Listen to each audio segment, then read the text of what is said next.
आज आपको एक बात क्लियर करनी है। अब जो भी आगे वीडियो आएगी, ओनली ऑडियो होगी वो। और आप जब भी इसको सुनोगे तो कोशिश करना कि कान में ईयरफोन लगाओ। क्यों इतना टाइम नहीं रहता है कि सब कुछ सेटअप करके विजुअलाइज वीडियो बनाया जाए। और जो इस सांस का ध्यान है, इसको अच्छे से तरीके से समझाया जाएगा। इसी सीरीज में लगभग 100+ वीडियो हो जाएगी इसी के अंदर। तो आप इसको अच्छे से समझ सकते हो।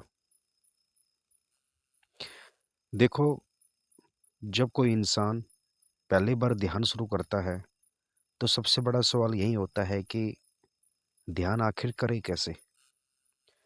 क्योंकि जैसे ही हम आंख बंद करते हैं, दिमाग और तेज भागने लगता है।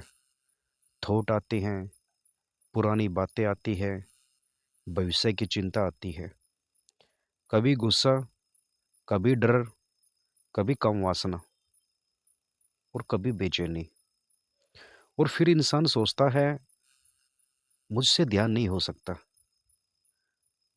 लेकिन सच्चाई क्या है? सच्चाई यह है कि ध्यान कठिन नहीं है। हमारा मन दरअसल बहुत बिखरा हुआ है। और इसी बिखरे हुए मन को वापस वर्तमान में लाने का सबसे सरल रास्ता है सांस पर ध्यान। क्योंकि सांस हमेशा वर्तमान में चल रही है। आप कल की सांस नहीं ले सकते। आप कल की हवा को महसूस नहीं कर सकते। आप भविष्य की सांस भी नहीं ले सकते। सांस हमेशा अभी में होती है। इसलिए हजारों सालों से योग, बौद्ध धर्म, विपासना, जैन, ताओ, सूफी ट्रेडिशनल, सबने सांस को ध्यान का द्वार माना है। क्यों? क्योंकि सांस सिर्फ हवा नहीं है। सांस आपके मन का आईना है। ध्यान से देखना, जब आप गुस्से में होते हो तो सांस तेज हो जाती है। जब डरते हो तो सांस छोटी हो जाती है। जब आप रोते हो तो सांस टूटने लगती है। जब आप शांत होते हो तो सांस धीमी और गहरी हो जाती है। मतलब मन बदलता है, सांस बदलती है। लेकिन बहुत कम लोग जानते हैं कि इसका उल्टा भी सच है। यानी अगर सांस बदलो तो मन भी बदलने लगता है। यही सांस का ध्यान का विज्ञान है। अब समझो, हमारा दिमाग हमेशा बाहर भागता रहता है। फोन, लोग, social media, future, past, comparison, desire. दिमाग लगातार कुछ न कुछ चाहता रहता है। और यही कारण है कि आज इंसान अकेला बैठ ही नहीं पाता। 5 मिनट शांत बैठना भी मुश्किल लगता है। क्यों? क्योंकि उसने कभी खुद को ऑब्जर्व ही नहीं किया। वह सिर्फ सोचता रहा, भागता रहा, रिएक्ट करता रहा। लेकिन पहली बार जब इंसान अपनी सांस को देखना शुरू करता है तो एक अद्भुत चीज होती है। पहली बार उसे एहसास होता है कि मैं अपने थॉट नहीं हूं। क्योंकि अब दो चीजें अलग दिखने लगती है। थॉट चल रहे हैं और कोई उनको देख भी रहा है। यहीं से अवेयरनेस पैदा होती है। यहीं से ध्यान शुरू होता है। अब सवाल आता है, सांस पर ध्यान करना कैसे है?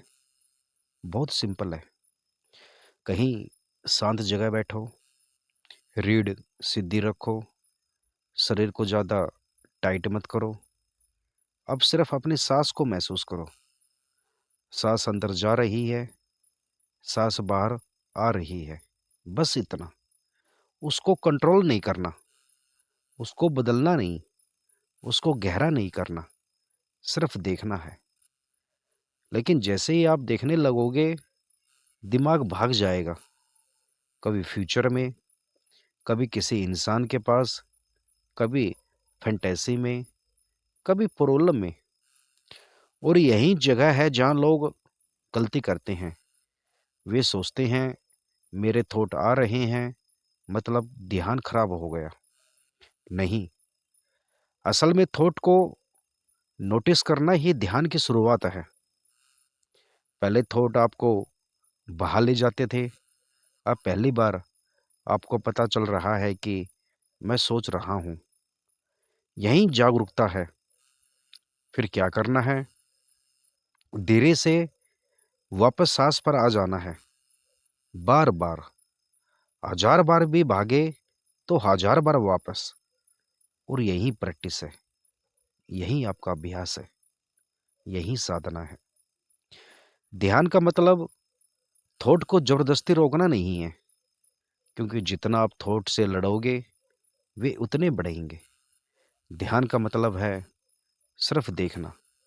धीरे धीरे क्या होगा, सांस शांत होने लगेगी, फिर शरीर शांत होने लगेगा, फिर नर्वस सिस्टम रिलैक्स होगा, फिर थॉट की स्पीड कम होने लगेगी, फिर अंदर साइलेंस के छोटे छोटे मोमेंट आने लगेंगे।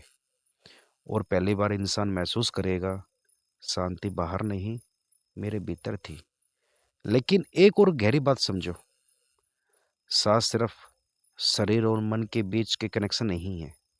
सांस शरीर और चेतना के बीच का पुल है। इसलिए जब आप सांस को अवेयरनेस के साथ देखते हैं तो धीरे धीरे शरीर की अवेयरनेस बढ़ती है। इमोशन साफ दिखने लगते हैं, रिएक्शन कम होने लगते हैं, फोकस बढ़ता है और भीतर स्थिरता आने लगती है। अब मॉडर्न साइंस भी यही कहती है, धीमी और गहरी ब्रीथिंग नर्वस सिस्टम को काम कर देती है, कोलेस्ट्रॉल कम करती है, एंजाइटी कम करती है, हार्ट रेट स्टेबल करती है। लेकिन स्पिरिचुअल लेवल पर इसका असर और भी गहरा है। जब आप लंबे समय तक सांस को ऑब्जर्व करते हो तो एक समय ऐसा आता है जब थॉट धीमे हो जाते हैं, मन शांत होने लगता है और सिर्फ अवेयरनेस बचती है। यही ध्यान की असली दिशा है। अब सबसे ज़रूरी बात, बहुत लोग मेडिटेशन को टेक्निक बना लेते हैं, लेकिन सांस पर ध्यान सिर्फ टेक्निक नहीं है, यह है खुद के पास वापस आने का रास्ता है। क्योंकि पूरी ज़िंदगी हम बाहर देखते रहे, लेकिन पहली बार हम भीतर देखना शुरू करते हैं। और जब इंसान भीतर देखना शुरू करता है तभी असली ट्रांसफॉर्मेशन शुरू होता है। इसलिए अगर आप बिगिनर हो तो सबसे पहले सांस को समझो, क्योंकि जिसने अपनी सांस को समझ लिया उसने धीरे धीरे अपने मन को समझना शुरू कर दिया। धन्यवाद।